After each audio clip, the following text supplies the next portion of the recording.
June 6, 1944, 9:45 in the morning. Colonel General Alfred Jodl stood outside the Berghof's main hall, his hand raised to knock, then lowering it again. Behind him, two junior officers waited, their faces pale. Through the heavy wooden door came nothing. No sound, no movement. The Führer was still asleep. Jodl had been awake for 4 hours. The first reports had reached him at 5:30 that morning. Paratroops, thousands of them dropping across Normandy, then the naval bombardment, then the landing craft, the Americans, the British, the Canadians, coming ashore in waves that seemed endless. And here he stood, outside a bedroom door, afraid to knock. He wasn't alone in his fear. Every officer at the Berghof knew the rules. The Führer had taken his sleeping medication the night before. He never woke before 10, often not until 11. Anyone who disturbed him faced an explosion of rage that could end careers, or worse. Jodl had seen men transfer to the Eastern Front for smaller transgressions. He'd seen others simply disappear. But this was different. This was the invasion. Jodl knocked, soft at first, then harder. Nothing. He knocked again, calling out, "Mein Führer, urgent news from France." Still nothing. The sleeping pills Hitler took were strong, prescribed by his personal physician, Dr. Morel, a cocktail of barbiturates that put him into a sleep so deep that even artillery fire during his visits to forward headquarters barely stirred him. Jodl knocked harder. Minutes passed. Finally, movement inside, shuffling, a curse. The door opened. Hitler stood there in his nightshirt, his hair uncombed, his face puffy with sleep and irritation. He was 54 years old, but looked older in that moment. His skin sallow, his eyes struggling to focus. This had better be important, Jodl. "Mein Führer, the invasion has begun. Normandy, multiple landing sites, airborne drops inland, naval bombardment. They're coming ashore now." Hitler stared at him. For 3 seconds, maybe 4, he just stared. Then his expression changed. Not to alarm, not to shock, to something else entirely.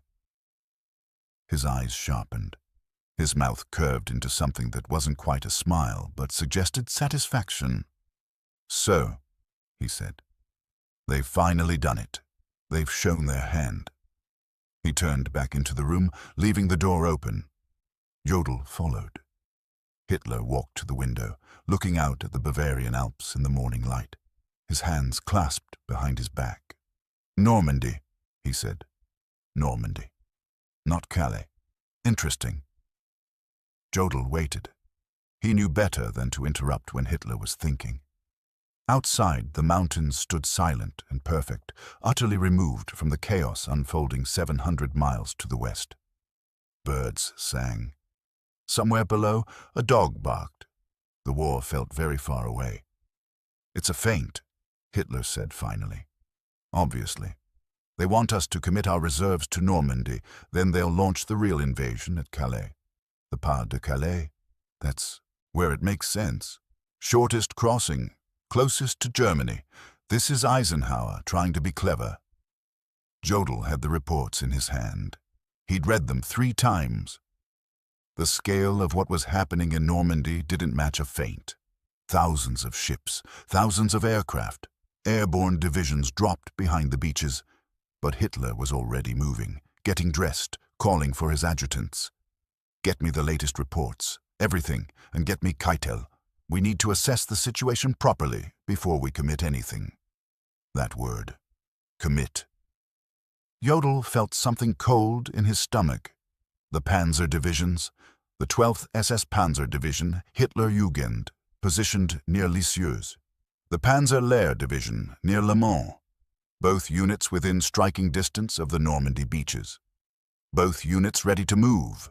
Both units waiting for authorization that only Hitler could give. And Hitler, now fully dressed in his uniform, was smiling. Actually smiling. This could be perfect, Jodl.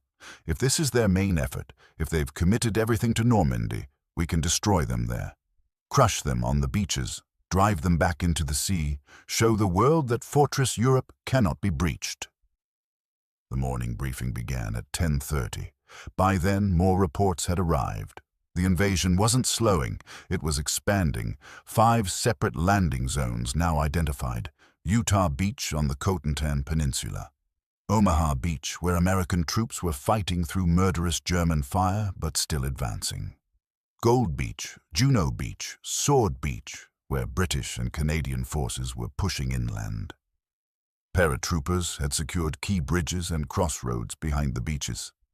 Naval gunfire was systematically destroying German coastal positions. Hitler listened to all of this, standing at the map table, occasionally asking questions. How many ships? Impossible to count, the reports said. Hundreds at minimum, perhaps more than 1,000. How many aircraft? The skies were black with them. Allied air superiority was absolute. How many troops ashore? Estimates varied, but by noon the number was climbing past 50,000, then 70,000, then higher. And Hitler kept returning to the same conclusion.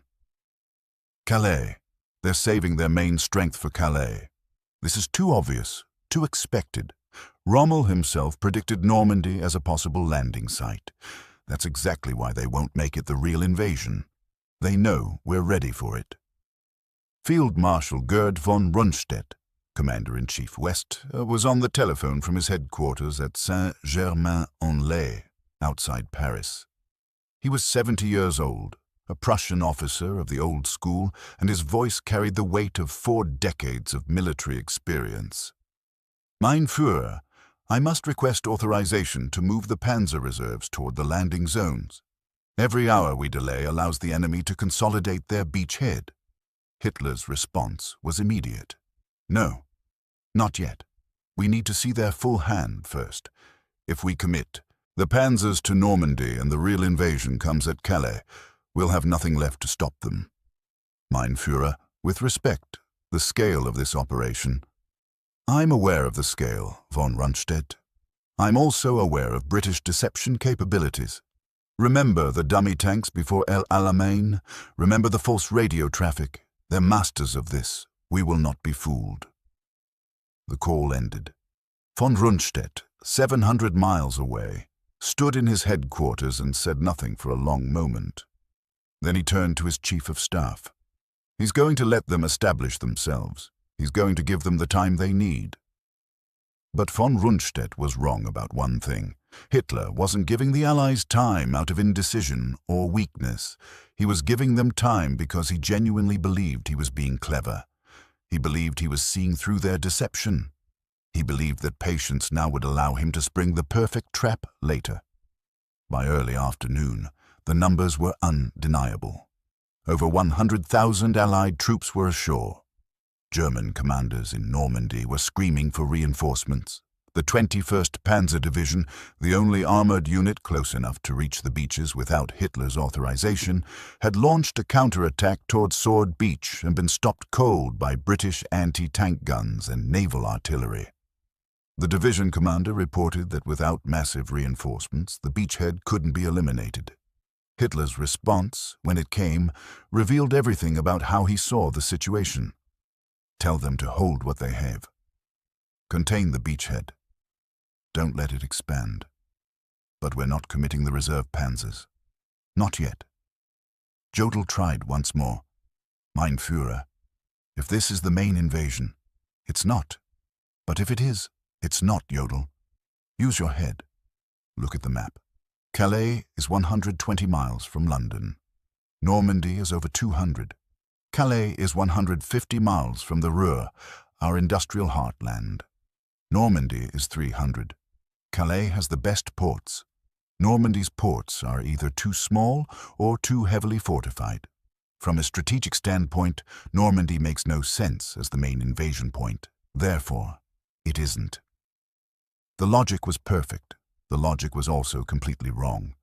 But Hitler had built his entire world view on the belief that he understood strategy better than his generals, that his intuition was superior to their conventional military thinking. He'd been proven right before. France in 1940, everyone said his plan was too risky, and he'd won in 6 weeks. The Soviet Union in 1941, everyone said don't invade, and he'd nearly taken Moscow. His track record of defying military convention and succeeding had made him certain of his own genius. And so the panzers sat, and the Allies kept landing, and the beachhead kept growing. By evening, the numbers had climbed past 120,000 troops ashore. The Allies had linked up several of the landing zones. They'd pushed inland in places, 2 or 3 miles, even 5 miles in some sectors. They'd secured the port of Corseul. They'd captured Bayeux. The beachhead was no longer a toehold. It was a foothold. Soon it would be more. Hitler ate dinner that evening in the Berghof's dining room, surrounded by his staff and several guests who'd been invited before the invasion began. The conversation was almost normal. Someone mentioned the opera. Someone else discussed the latest production figures from the aircraft factories. Hitler spoke about his plans for rebuilding Berlin after the war, the grand boulevards and monuments. He seemed relaxed, almost cheerful. Only once did he reference the invasion. "They've made their move," he said, cutting into his vegetarian meal. "Now we'll see how it plays out. I suspect within a week we'll be hearing about the real invasion. Then everyone will understand why we held back our reserves." Across the table, an aide who'd just come from the communications room sat very still, a piece of paper in his pocket. The latest estimate, 140,000 Allied troops ashore. The number had been climbing all day. By midnight, it would exceed 150,000. He didn't mention it. Neither did anyone else. The dinner continued. That night in Normandy, the Allied beachhead was roughly 10 miles wide and in places 3 to 5 miles deep. Over 156,000 troops were ashore, exactly the number that would later be recorded in the history books. They'd brought tanks, artillery, supplies, thousands of vehicles. They'd established field hospitals, ammunition dumps, command posts. They'd captured dozens of German strongpoints. They'd taken thousands of prisoners, and the panzer reserves that could have hit them while they were still vulnerable, still organizing, still establishing their positions, sat motionless, waiting for authorization that wouldn't come. Hitler went to bed that night still believing he'd made the right decision, still believing Normandy was a diversion, still believing the real invasion was yet to come. The next day, June 7th, brought more of the same. The beachhead expanded. More troops landed. More supplies came ashore. The Allies pushed inland, taking villages, securing crossroads, establishing defensive positions, and Hitler continued to hold back the panzers. It wasn't until June 8th, 2 full days after the invasion, that he finally authorized the movement of some reserve units toward Normandy.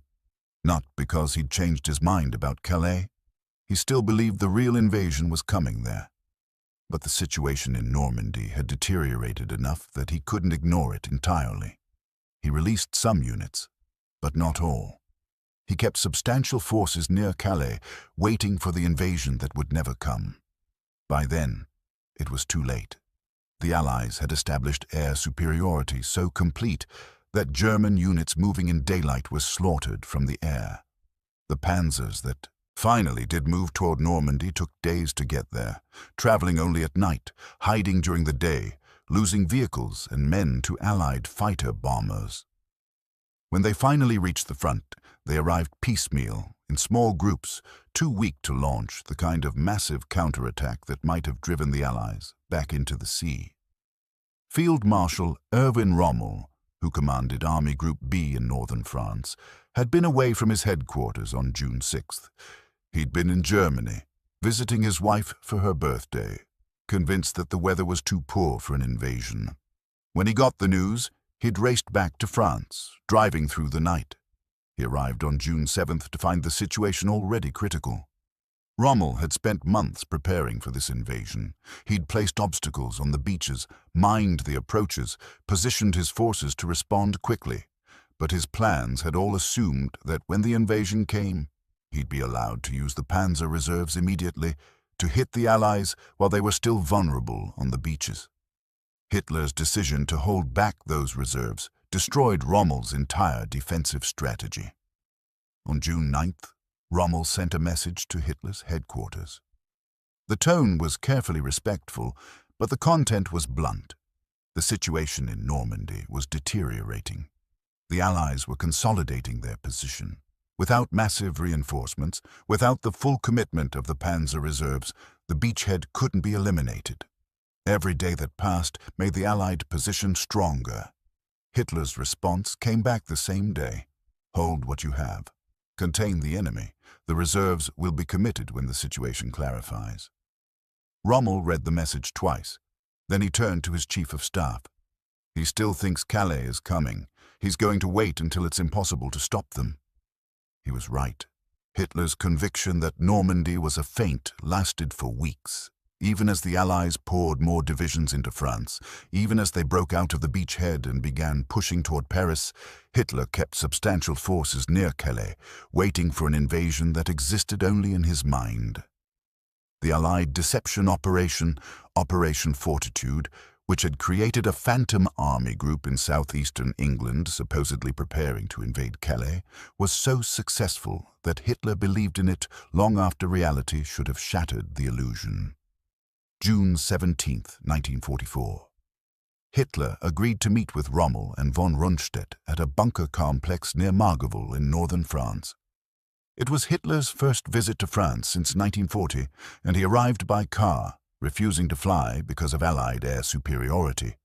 The meeting was tense from the start. Rommel laid out the situation. The Allies now had over 500,000 troops in France. They controlled a beachhead 60 miles wide and 10 to 15 miles deep. They were bringing in supplies faster than the Germans could interdict them. German forces were being ground down by the constant Allied attack supported by overwhelming air power and naval gunfire. The situation was critical. Hitler listened. Then he responded, and his response revealed how completely he'd detached from reality. "The solution is simple," he said. "We hold every meter of ground. No retreats. No withdrawals. Every position is a fortress. We make them pay for every inch." Von Rundstedt, the old Prussian, couldn't stay silent. "Mein Führer, that strategy means we'll lose the army in France. If we can't maneuver, if we can't fall back to better positions, they'll destroy us piece by piece." Hitler's face flushed. Fall back? Fall back to where? To Germany. You want to give them France without a fight? I want to preserve the army so we can continue fighting. If we lose the army in France, we lose the war. We lose the war if we show weakness. Hitler's voice was rising now, his hands shaking. Every time we retreat, it encourages them. Every time we give ground, it proves they can beat us. We hold everything. That's an order. Rommel tried a different approach. Mein Führer, perhaps we could discuss a political solution. Approach the British and Americans, negotiate some kind of separate peace, then concentrate all our forces against the Soviets in the East. Hitler exploded. Political solution, negotiate, with Churchill, with Roosevelt. They want unconditional surrender. They want to destroy Germany. There is no political solution. There's only victory or death. The meeting deteriorated from there. Hitler accused his generals of defeatism, of lacking faith, of not understanding the bigger picture. He brought up 1940 again, how everyone had doubted him then, and he'd been proven right. He talked about new weapons that were coming, the V-1 flying bombs that had just started hitting London, the V-2 rockets that would follow, the new jet fighters that would sweep the Allies from the skies. Rommel and von Rundstedt left the meeting knowing nothing had changed. Hitler would continue to insist on holding every position. He would continue to refuse any strategic withdrawals. He would continue to believe that willpower and determination could overcome material superiority. Back in Normandy, the grinding continued. German units fought hard, often brilliantly, but they were fighting a losing battle. Allied material superiority was overwhelming. For every German tank, there were 5 Allied tanks. For every German aircraft, there were 20 Allied aircraft. For every German shell fired, the Allies fired 50. The mathematics of attrition were inexorable, and through it all, Hitler kept returning to the same themes. This was a test of will. The side that refused to break would win. Germany had overcome worse situations before. The enemy was weak, divided, would collapse if hit hard enough. On July 20th, 1944, a group of German officers tried to kill Hitler with a bomb at his headquarters in East Prussia. The assassination attempt failed. Hitler survived with minor injuries. His response to the plot revealed how he viewed the entire military situation. The problem wasn't his strategy. The problem wasn't his decisions. The problem was treason, betrayal, weakness among his generals. The purge that followed the assassination attempt killed or imprisoned thousands of officers. Many of them had nothing to do with the plot. But Hitler saw conspirators everywhere now. His paranoia, already intense, became absolute. He trusted no one. He questioned every report. He assumed every setback was the result of sabotage or cowardice. In France, the situation continued to deteriorate. On July 25th, the Americans launched Operation Cobra, a massive breakout from the Normandy beachhead. German lines collapsed. American armored columns raced across France. Paris fell in late August. By September, Allied forces were approaching the German border. And Hitler's explanation for all of this: betrayal, incompetence, lack of will.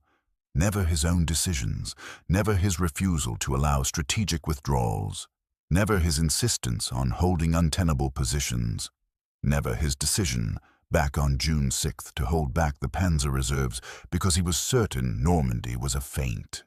Years later, historians would debate endlessly about the what-ifs of D-Day. What if Hitler had released the panzers immediately?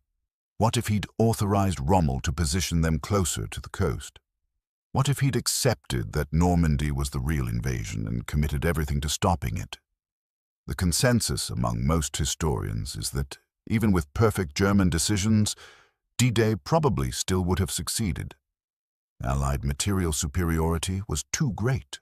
Allied air power was too dominant. Allied planning was too thorough. But the beachhead would have been smaller. The casualties would have been higher. The breakout would have taken longer. Hitler's decisions on June 6th didn't determine whether D-Day succeeded, but they certainly determined how quickly and completely it succeeded. But Hitler never accepted any of that. In his mind, to his last days in the bunker in Berlin in April 1945, the problem was never his decisions. The problem was always someone else's failure to execute his brilliant strategy. The problem was betrayal, weakness, sabotage. On June 6, 1944, when his staff finally woke him and told him the invasion had begun, his first reaction was satisfaction. He thought he was seeing through Allied deception. He thought he was being clever by holding back his reserves. He thought he was setting a trap. He was wrong about all of it, but he never admitted it. Not to his generals, not to himself. He went to his death believing he'd been betrayed, never understanding that his own certainty, his own refusal to accept evidence that contradicted his assumptions, his own conviction that he was smarter than everyone else, had been the real betrayal. On that morning in June, standing in his nightshirt at the Berghof, looking out at the peaceful Bavarian mountains, he'd said, "So they've shown their hand."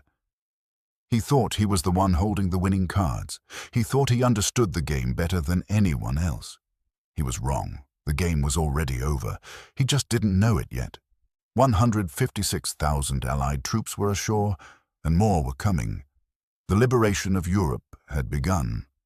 And Hitler, the man who claimed to be a military genius, the man who defied conventional wisdom and won, the man who trusted his intuition above all else, had made the exact wrong decision at the exact wrong moment. He'd done it with confidence, with certainty, with absolute conviction that he was right. That, perhaps, was the most frightening thing about him. Not that he made mistakes. Everyone makes mistakes. But that he made catastrophic mistakes while being completely certain he was making brilliant decisions. That he led his nation to destruction while believing until the end that he was leading it to glory. On June 6, 1944, he'd been given a choice. Accept reality or cling to assumption, trust evidence or trust intuition, respond to what was actually happening or respond to what he believed should be happening. He chose wrong. And by the time he realized it, if he ever truly did, it was far too late.